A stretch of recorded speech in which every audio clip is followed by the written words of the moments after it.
Yeah, I think what's really interesting about this is it's a different way to look at of traveling. As far as I'm concerned, I have the best of both worlds. I'm a travel agent and I'm also a movie fan. And what I do is basically put tours together or self-drive itineraries together of all the locations of where the movie was filmed. And I think the hype of it is just because what you see on the movie is they're not all fake sets. It's actually the real stuff. I mean, you're looking at New Zealand when you're watching the movie, and it's sensational scenery.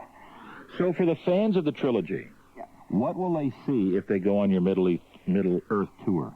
Well, basically what happens is there's a couple of ways you can look at it. You can either take a self-drive tour, so they can actually say to me, I want to see Edoras, or I want to see Rivendell, and I'll just say, okay, well, you need to go here, and I'll put it together for them. The other way they can do it is they can get on an escorted tour where they've already got a 2-week itinerary planned. There's a local New Zealand company that I have dealings with, and they're really the only official Middle-earth tour company.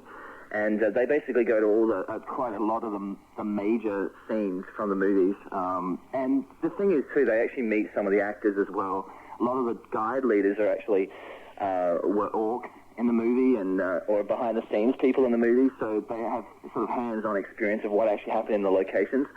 So what I like about it is that you really feel like you're part of the movie once again. And I was actually thinking yesterday, I was watching the DVD, the extended second movie DVD, and I thought, now what happens after the third movie's come out? Is my life just going to end? I know it sounds quite pathetic, but what I thought the adventure can actually still continue, because for everyone that's seen the third movie, I'm sure there's a lot of people that once they've seen that movie are going to sort of say, well, now what do I do? What do I look forward to now? Because I've been looking forward to this third movie for 3 years now. But the adventure can continue.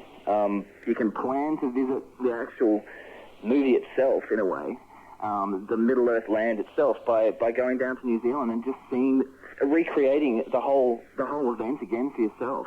Jason, what's your favorite location down there? I actually really liked the Rivendell area, which is, if you remember from the first movie, it's basically it's a huge forested area.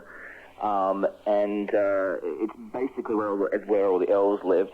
And it's about an hour's north of Wellington, an hour's drive north of Wellington. And it's in this little regional forest called Kaitoki in the North Island of New Zealand. And it's just a beautiful location. They actually have a little sign, and you're driving along the road, and there's a little sign that says Rivendell on the very bottom. So if you catch that, it sort of tells you exactly where you go, and you can see where it was actually filmed. Very briefly, how many people have you sent down on this Lord of the Rings tour? Well, I've sent quite a few down just on the self-drive options.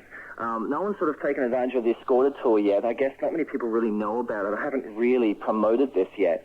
This is sort of a scoop that you've got here. There you go. So, yeah, so it's but I think it's going to be a big thing for sure. I mean, I think the whole movie travel industry is going to get a lot bigger. I mean, especially for New Zealand too. Movies like Whale Rider, which was filmed in the North Island, and also the new movie with Tom Cruise that's coming out, The Last Samurai, that was also filmed in New Zealand. So I think there's a lot more people are going to sort of travel this way.